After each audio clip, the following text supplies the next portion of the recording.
Okay, I'm teeing this up as the Troy Community Land Bank Executive Committee meeting of March 23rd, 2021 at 4:30 p.m. And we're waiting for. I call the meeting to order at 4:34 p.m.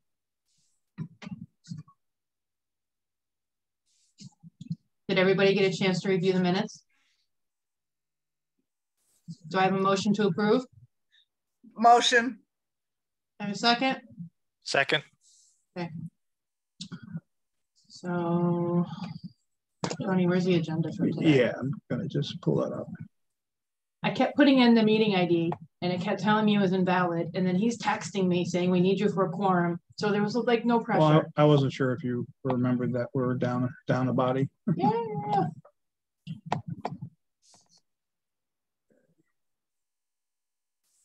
Where's the agenda?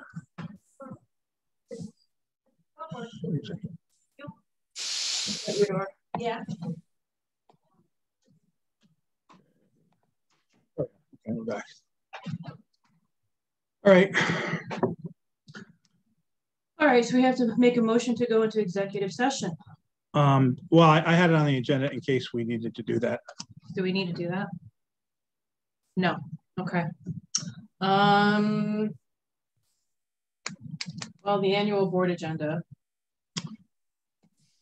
Adopt the annual report. Did you get the approval for the Paris? From the finance committee yesterday? Yes. Good over that? Yeah, the finance committee recommended the board adopt the modified 2021 budget that I drafted.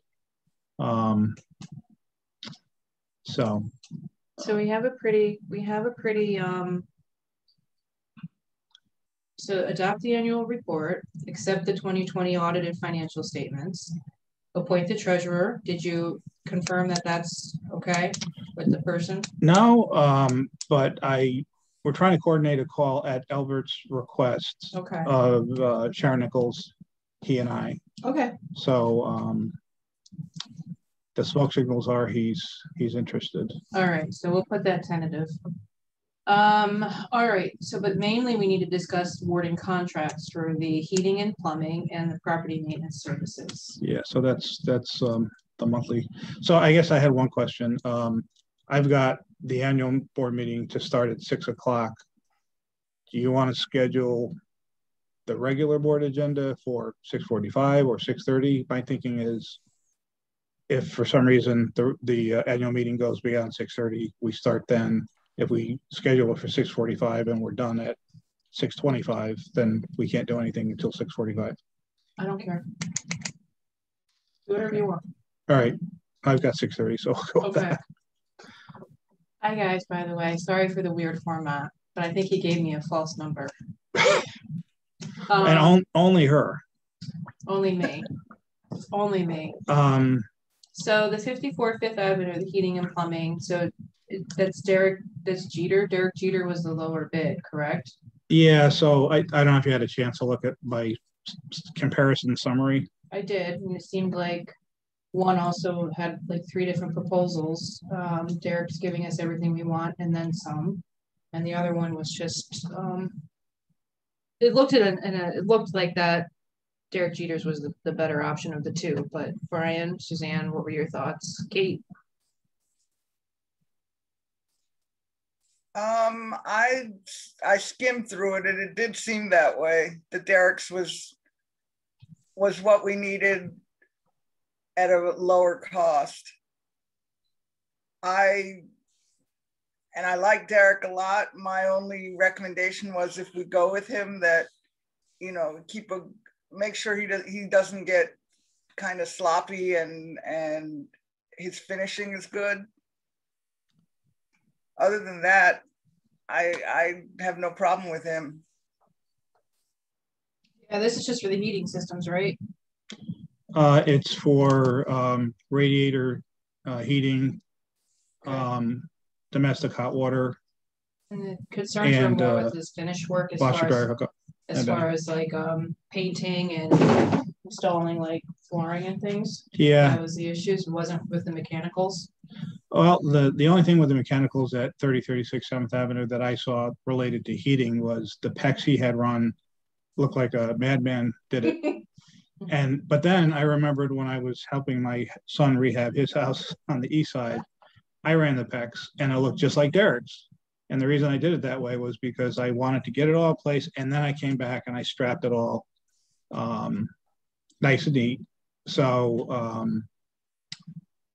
in my conversation with Derek a month or so ago, he did say that was that was the way he was going forward with the PEX at 3036 for whatever that's worth. He is Navien certified or no? He is actually. He showed the certification. Okay, because those are really tricky, and don't ask me how I know, but I know. Yeah, well, so I just wanted to make sure. I've got the nicest looking $2,000 tankless water heater that doesn't work, but it was great when it did. So yeah, no, they are a little tricky. Okay. So I'm. So are we gonna make a recommendation for Derek Jeter?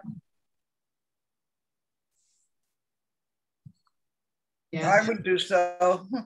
Okay. Yeah, he's the lowest responsible bidder, so yes.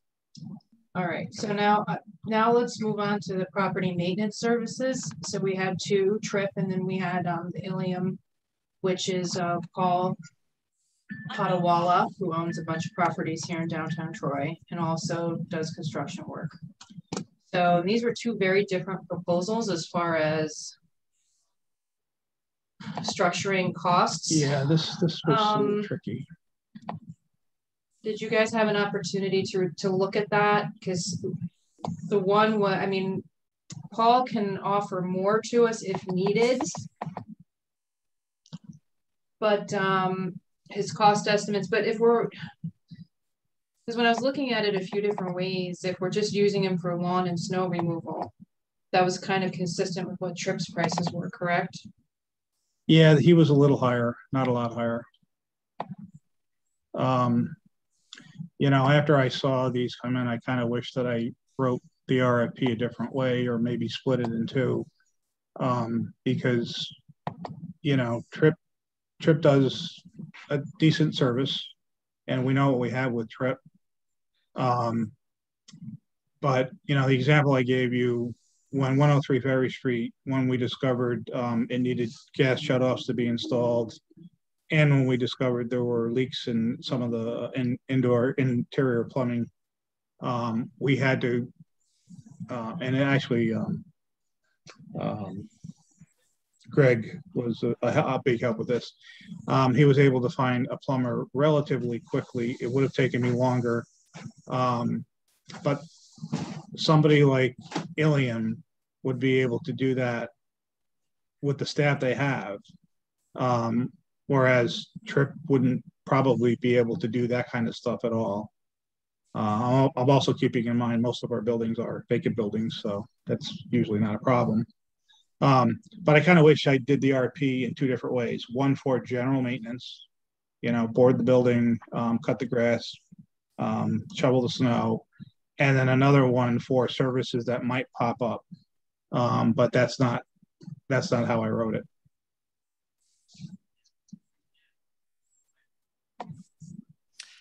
Do you have a recommendation, Tony? Or at least?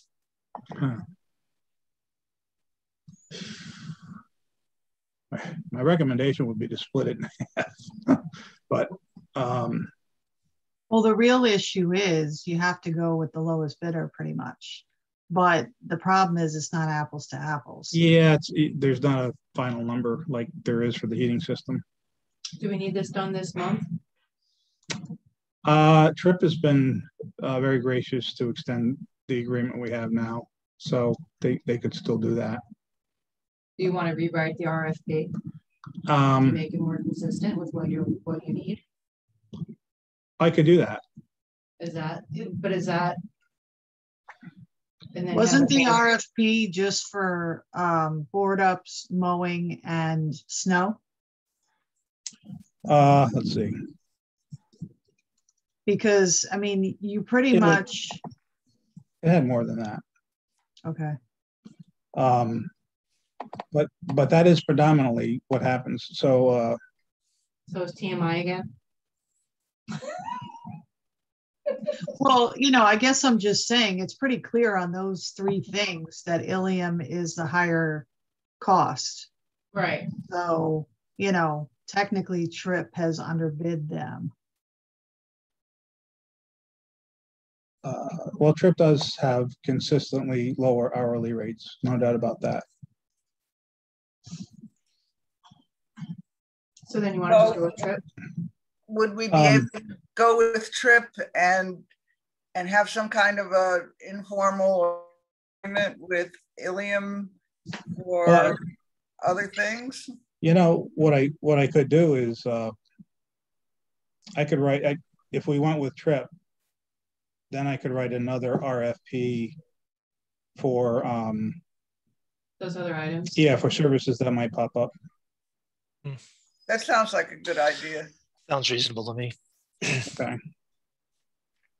That would also enable us to use both of them and not, cut off our nose to spite our face. Yeah, well, there's another aspect to that too. I mean, in Malta, we had different companies contracted, and we would choose one or the other depending on what their particular specialty was. But it was nice to be able to have, 2 or 3 vendors to go to who you went through the RFP process and they were good to go. And maybe it's different because they're a municipality and we're a public authority and whatever else we are. So is it possible to award it to both, but for the items that, the low bidder Trip, obviously with the lower hourly rates, what they propose, and then Ilium for the other items, or just like what Suzanne said, we can do the RFP for the other items. And Kate, how would we structure that? Well, I don't think is Trip even qualified to offer the other items? I really don't think they are. Right. So, I think, in the other items, maybe they don't gross over $15,000 anyway. So, you could almost treat that response as an RFQ. And if you needed those services, you could, reach out to them and ask them to provide them. Okay. That sounds like a really good idea. That sounds like perfection, Kate, as usual. That's what I go for. Perfectionists are never happy because they can never achieve it. Okay. Tony, can you pop back onto the agenda? Yeah, sorry. No, that's okay. So we have direction for that. I just have to find our thing. So as far as the executive director compensation, Kate, you've been privy to the emails, correct? So you know the direction that to go with that.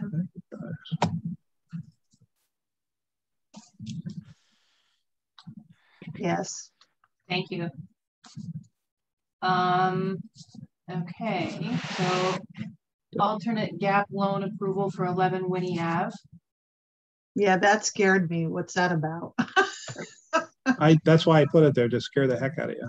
Yeah. So let me see if I can find this cheat sheet. He wants to take a loan out on 11 Winnie. Yeah. So here's, you guys will have to forgive me.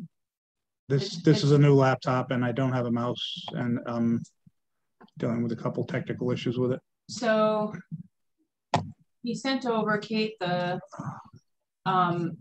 terms, and essentially is it an interest only, Tony, at 14.25%? I think it was 16. No, I thought it was 14.25. Okay. It is 14.25. Okay. Thank you, Suzanne. That's a lot of interest. Well, here, let me give you the background because it is. It's hard money.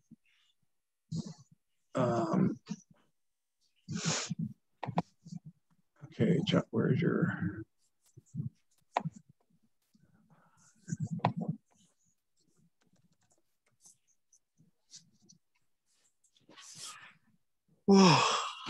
Is that something that we can legally do, Kate, even?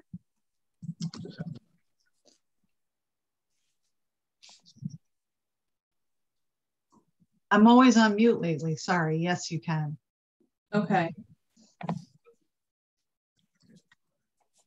So do you think the board is going, I mean, is this more of a time is of the essence matter, Tony? Yeah. As long as they don't require, like, you know, it depends on the loan documents. You know, we're not going to guarantee payment because we're a nonprofit, and you know, it would have to be a non-recourse, like they're limited to the lien on that property. So you didn't see what I sent out, did you, Kate? I did. Yes. Okay. That's Okay. what scared me. Okay.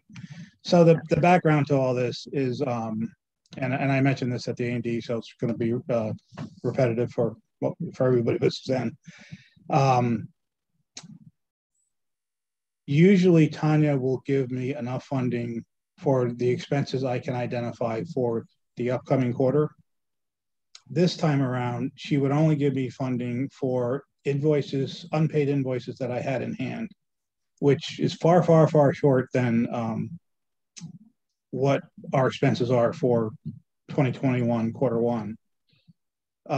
So in a sense, what we've been doing is we've been paying for project costs using our own money, and that has created a cash flow shortfall, or about to be a shortfall, which we can catch up on when I submit my next quarterly report to Tanya, and when the funds arrive, which usually take 4, 5, 6 weeks after Tanya approves it, which usually takes 4, 5, 6 weeks. So my thinking for cash flow is we need to get 11 Winnie completed, on the market, and sold, but that's not going to happen soon enough, and we're not going to get funds soon enough before we're going to have bills that a lot of bills that we won't be able to pay. So that's why I started talking to Ameristar. They're the folks that funded 24 McClelland Avenue. Even though the interest is horribly high, it would be interest that we'd have to pay for like 3 months or however long it took to finish 11 Winnie and get it sold. So it doesn't turn out to be as expensive as it looks on paper. So 11 Winnie is being done by seat, right? No, Johnny Bobo is doing 11 Winnie. Oh, okay. And he's like 60, 70% done? He is, everything is done except for construction of the 2 rear decks. And that's being held up because Russ Reeves has not submitted a design to the city to get the green light from the city. And that was supposed to happen 6 weeks ago. So, so that's right now, that's the biggest problem with Winnie. So you've lit a fire under Russ? I did try, and it hasn't. I know Russ. Yeah, you know, it baffles me. He's a brilliant engineer. Well, I think he needs to be told he will be barred from bidding on any other work for the land bank, and until such time as he can be a responsible bidder. And we got to clamp down on that because it's just unacceptable. It's causing delays after delay after delay. So so why Ameristar versus a regular lender like Pioneer or because Pioneer will want a ton of paperwork. It's going to take time. The cash flow is a timing issue as much as it is a financial issue. I believe Ameristar said that they can get money rolling to us like within a week. So yeah, but it's my understanding it had to be directly expended on the property. That's not my understanding. Because it's a construction or a rehab loan. So it doesn't work like, you know, it works like Pioneer wants to see the money be spent on 791 River. This is not just a line of credit secured by a property. This is a rehab loan. Let me look at the, I'm pretty sure here. Should you have a conversation with Chuck and Kate Tony, or have Kate give Chuck a call? Either or. When I talked to him yesterday, late yesterday in the day, and I mean, he was talking an equity loan. That's why I'm surprised at what you're saying, Kate. All right, I'm just looking for the Ameristar thing. I just saw it.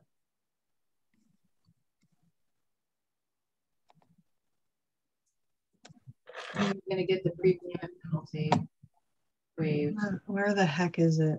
I just emailed it to you. Thanks.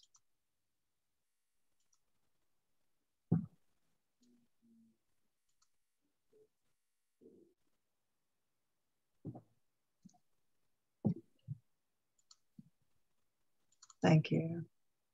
Where'd it go?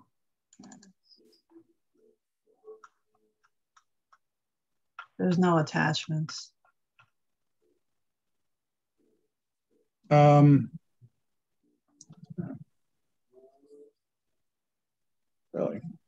It should be in the body.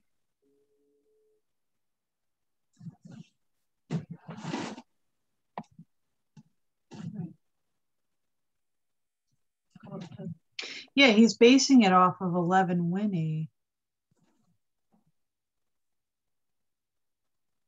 Initial advance of 80,000. Yeah, like I think you got to clarify that, Tony. I think you have in mind taking equity out, and usually it has to be tied for expenses to the property. Well, we can clarify that, but again, the conversation I was pretty sure I had with him yesterday was, you know, this was an equity loan coming out of 11 Winnie, and because I did explain to him that we're in a cash flow situation and what the issues were, and so we had that conversation. He definitely understood what I was saying, and I understood what he was saying for the most part. But you know, better to be clear than not. So, do you want me to set up a three-way? Yes, I guess, but you and I will talk first. Oh, I'll talk to you after dinner. Okay. Yeah, I would just clarify that because Chuck Schwartz usually represents Ameristar. He did the loan on one of Jeter's, I think, for the land bank, and usually it's used for rehab costs. I mean, I suppose if they view it from we've already paid for it and we're just getting our money back, you know, that makes sense. But it's not a typical like home equity product that you could use for other things. That's why I just questioned that. That's all. Yeah, I don't think Jeter uses Ameristar. He uses Mako. Yeah, he uses Mako. Oh yeah, Mako. That's the other one. Yeah. Okay. All right. So we'll just clarify that. No problem. Okay. I'll schedule the call after you talk to me. Yep. Okay. All right. I think that any other agenda items that we can think of? Oh, this went off faster than I thought. Kate has to go. All right. So Kate and Tony, you'll be emailing us. We're going to table the gap loan approval, and we'll have email conversations about that once Kate, you have an opportunity to talk to Chuck. Yeah, I mean, you can approve it if it's, you know, if it's all legit, you know, okay. We can actually do it. You can make a recommendation. But quite frankly, we're going to need a term sheet or something that the board actually approves. I mean, we can give Tony authority to apply, but they're going to need a borrowing resolution. And so if you can't wait another month, then that's all got to be teed up. All right, you're on it, Tony. So actually, Kate, I did ask him for a term sheet. So and that's what Okay. he sent. So, All right. That's a great angle, Suzanne. All right. Is there anything else, guys?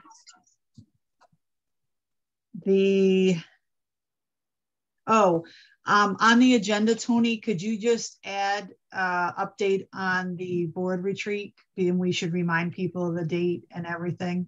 Oh, I did book for May 22nd from 9 until 1. Perfect. Brian, Suzanne, are you available? It is a Saturday, and let me check. What's the date again? May 22nd. I have to get back to you.